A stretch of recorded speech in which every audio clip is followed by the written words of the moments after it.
number 5, holding firm in their division behind the Kansas City Chiefs. Really not something the AFC West has been able to do in the last couple of years. But here we go with the Chargers. Let's look at the AFC. Very pivotal Sunday for a lot of the contenders. Peter, let's begin with you. You look at that screen, you pick a logo, and you talk about a team. That's the name of the game. That's what we do, and I'm going to start with that 1 seed, the Chiefs. If the playoffs were to start today, which they don't, the Chiefs would have the first week off, and then they would host the AFC playoffs the rest of the way. And yet I have grave concern about this Kansas City team. They play down to the level of whoever they are against. The Raiders on Friday absolutely dominated at the line of scrimmage. And this is new for Chiefs fans. It's one thing to be in these shootouts and these thrilling games. I mean, you have to have serious concern if you're a Chiefs fan that Patrick Mahomes is even going to make it through the season the way that their offensive line could not stop Crosby and the rejuvenated Le'Veon Chason, who was all of a sudden became Lawrence Taylor on Friday.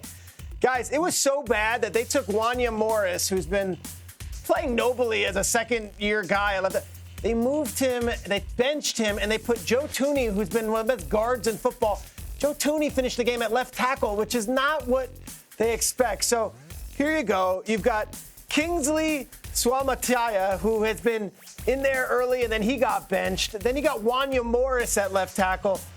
Crosby and Chason just absolutely destroyed them this game. And now you've got DJ Humphries, who was a former star player in this league, who hasn't done a lot in the last couple years, coming off the ACL injury, who they're waiting to get ready to play. But, like, if you're telling me the Chiefs have serious concerns about left tackle going into the stretch run in the playoffs, and that they're winning games against the Raiders 19-17 on weird missed snap, botched plays by the other team, like, I know that there's a wherewithal and a way to win, and there's an experience factor that's getting them these victories. But, like, I watch a lot of football. I talk to a lot of, like, that's something you can't just fix with experience and guile. Like, if your left tackle can't stop anyone, you're not going to win big games. If your offensive line isn't good, your quarterback can't be at his best. And if your offensive line can't stop the Raiders' defensive line, you can't establish the run. So, not to be all negative here, but, like, I came out of Friday's Chiefs win feeling really down and really concerned about what Kansas City has going on over the stretch run. I want to talk about the Pittsburgh Steelers. Okay. In the Steel Curtain. And they have some dude at the quarterback position named Russell Wilson-ish. Something around there. Russell Wilson, I believe, is his name. And Russell Wilson has been doing nothing but balling ever since he started being quarterback. Matter of fact, these guys are 6-1 over the last 7 games. They've done nothing but win ball games outside of the Cleveland game since he's touched the ground. The Steelers are taking care of business. The offense has taken off ever since Russell Wilson has really stepped into the quarterback realm. Before he was there, these guys were at the bottom of the league in terms of yards per game. These guys are now third. In terms of plus 20 yards per plays, these guys were 17th, and now they're first. He's allowing these guys to have big plays. He's setting them up for success offensively. Obviously, they still have Najee Harris at the running back position, but Guy Pickens that you see on your screen right there is having more opportunities. The thing that concerns me now about the Pittsburgh Steelers, though, even though their offense is starting to take off, Russell Wilson 400-plus yards, their defense is actually going backwards. And that's the most concerning part to me. Before Russell Wilson started playing quarterback, the defense was balling. It was almost like they were making up for Justin Fields, and say, hey, we got your back, young fella. And now Russell Wilson's here, and the defense is like, yeah, y'all got it. We're chilling. So we have to find a way for Pittsburgh Steelers to figure it out defensively. And if they can both mesh together and have a game in unison, then this team could be dangerous. But right now, they're sitting pretty.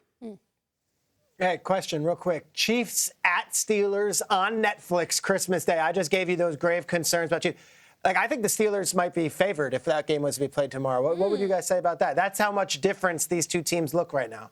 Yeah, but it's going to get – the thing is they have a get-back game against the Browns, right? And then they come back. They got Eagles. They got Ravens. They got Chiefs. I mean, these guys got some tough games coming up. Would they be favored right now? I have to say Chiefs or Steelers in Pittsburgh. I have to say yes. The Steelers have to be favored just because they're playing lights out offensively. The Chiefs aren't playing lights out anything. They're just playing kind of status quo, and they're winning games, but they're not. You don't feel confident about any aspect of the third of their games. Well, I'll talk some Chiefs right now because I want to talk about a team that is 8-4 and just won again. The LA Chargers. Where are we at with the Chargers? Okay. 8-4, Jim Harbaugh, great defense. They just cleaned up on Kirk Cousins and won in Atlanta. And I want to do an old Good Morning Football tradition right here.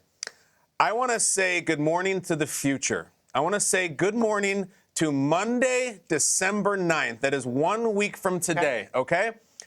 To the Chargers. Did you win last night? Did you beat the Chiefs? I think you can. I don't know if you did, though. How was the weekend? I know it wasn't that great of a slate. Bills-Rams was kind of interesting. Peter, how was Paul Mezcal on SNL? How was his monologue? Pretty good. Pretty good? Yeah, fine. Couple gladiator jokes? Yeah, a lot of stuff. That's fine. Okay. Well, we were all looking forward to Chargers-Chiefs Sunday night because to the Chargers, you need this win, all right? I see 8 wins on your record going into this past weekend, and I see Saints, Browns, Titans, Bengals, blah, blah, blah, blah. You've lost to everybody who matters. You've lost to the Steelers, the Chiefs, the Ravens, even the Cardinals you've lost to. So I'm a supporter of yours. I think you're going to win 11 games this season. Did you win last night? Peter, did they win last night? Jim, I don't know. Yeah. I'll be really disappointed if we're rolling this right now on Monday, December 9th, and you guys lost again to the Chiefs because now you're 8-5, and it's like, well, they don't beat anybody, and they're just going to be one and done. Mm-hmm. But if you beat those Chiefs, roll it next week. That's where we're at with the Chargers. Really good record. They beat this like the worst game of Kirk Cousins' career. But they're in that thing where they have a lot of wins and they haven't beaten anybody. Mm-hmm. They need something like this. And if they beat the Chiefs, we're really got something. I think either way, guys, we're looking at like Chargers, Texans on Amazon wild card weekend. And it's like sad. Like they're not going to win the division. I don't think the Chiefs are going to fall apart. But can they win a playoff? But I think it's huge to beat the Chiefs this week. Like, I really do think it's massive. This is why Harbaugh's there. Beat Andy. Yeah. Why he's there. And they had him on the ropes the first time they played in L.A. Go into Arrowhead and beat him on a Sunday night when the Chiefs are wobbling around here like a punch-drunk boxer. Like, it would be a statement. It really would. Can't do week 13.